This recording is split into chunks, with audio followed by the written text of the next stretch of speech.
Facebook install করতে করতে আজকে মনে হইলো যে একটা উচিত কথা মনে আইসা পড়ছে।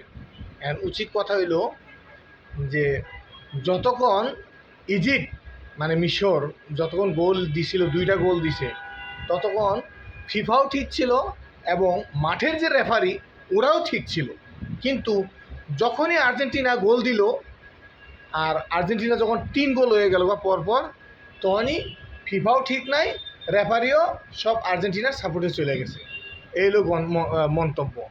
আসল কথা হয়েছে কি কমু, ওরা যে খেলতে মানে খেলা ন্যায্যভাবে জিতা নিছে এটা বলতেছে না মানুষ। কিছু ফেসবুক মানে কিছু অংশ ফেসবুকের মানুষ যারা মন্তব্য করতেছে, এরা আসলে কি কমু। আর ফিফা সম্পর্কে বা রেফারি সম্পর্কে আমার কোনো ধারণা নাই। আপনাদেরই ভালো ধারণা আছে, আপনারাই মন্তব্য করতে থাকেন ভাই। আপনারাই মন্তব্য করতে থাকেন, আমি করতে চাই না। ঠিক আছে।